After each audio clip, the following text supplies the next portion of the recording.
Hi viewers, welcome to our channel. AP mega DSC 2024 జిల్లాల వారీగా ఖాళీలు ఎలా ఉన్నాయి? జూన్ 30న ఏపీ మెగా డిఎస్సి నోటిఫికేషన్ అయితే రిలీజ్ కానుంది. జిల్లాల వారీగా ఖాళీలు ఎలా ఉన్నాయి? పూర్తి వివరాలు తెలుసుకునే ముందు మన ఛానల్ అయితే సబ్స్క్రైబ్ చేసుకోండి. ఆంధ్రప్రదేశ్ రాష్ట్ర వ్యాప్తంగా నిరుద్యోగులు ఎప్పుడెప్పుడని ఎదురు చూస్తున్న మెగా డిఎస్సి నోటిఫికేషన్ మరో 2 రోజుల్లో వెలువడనుంది. డిఎస్సితో పాటు మరోమారు టీచర్ ఎలిజిబిలిటీ టెస్ట్ను కూడా నిర్వహించేందుకు ప్రభుత్వం అయితే ఏర్పాట్లు చేస్తుంది.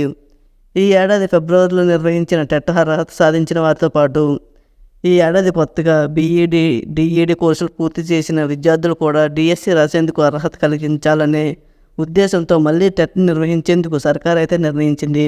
అయితే టెట్ కమ్ డిఎస్సి నిర్వహిస్తుందా, లేదంటే టెట్ మెగా డిఎస్సి వేరువేరుగా నిర్వహిస్తుందా అనే దానిపై ఇప్పటివరకు క్లారిటీ అయితే రాలేదు. నోటిఫికేషన్లు మాత్రం ఒకటేసారి వెలువరించి కొంచెం తేదీల మార్పుతో దరఖాస్తులు స్వీకరించనున్నారు. తాజా సమాచారం ప్రకారం మొదట టెట్ నిర్వహించి ఆ తర్వాత డిఎస్సికి సన్నద్ధమయ్యేందుకు 30 రోజుల పాటు సమయం ఇవ్వాలని అధికారులకు ప్రాథమికంగా నిర్ణయించినట్లయితే తెలుస్తుంది.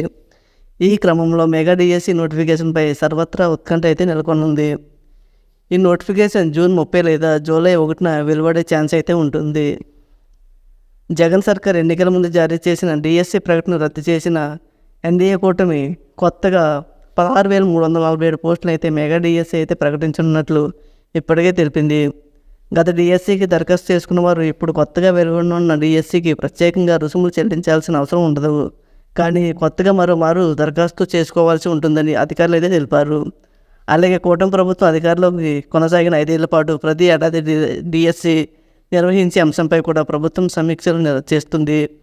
ఎప్పటి ఖాళీలు అప్పుడే భర్తీ చేసేందుకు డిఎస్సి నిర్వహిస్తే బాగుంటుందని ప్రభుత్వం అయితే యోచిస్తుంది. ఇలా చేయడం ద్వారా విద్యార్థులకు నాణ్యమైన విద్య అందుతుందని విద్యావేత్తలు సైతం సూచిస్తున్నారు. దీనిపై ప్రభుత్వం ఏ నిర్ణయం తీసుకుంటుందని దానిపై వేచి చూడాల్సిందే. ఈ ఏపీ మెగా డిఎస్సి 2024 భర్తీ చేయనున్న పోస్టులు జిల్లాల వారీగా ఖాళీలు వివరాలు ఎలా తెలుసుకుందాం.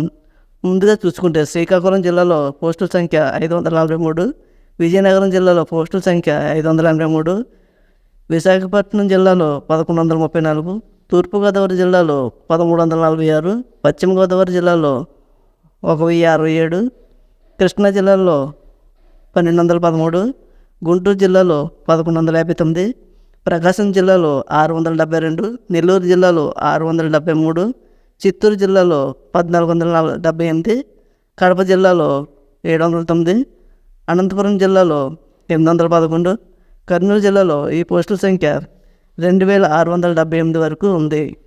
ఇదండి అప్డేట్. మరిన్ని ప్రభుత్వ పథకాల సమాచారం కోసం అలాగే ప్రభుత్వ సంబంధించి ఏ నోటిఫికేషన్ తెలియజేస్తారు మన ఛానల్ అయితే సబ్స్క్రైబ్ చేసుకోండి.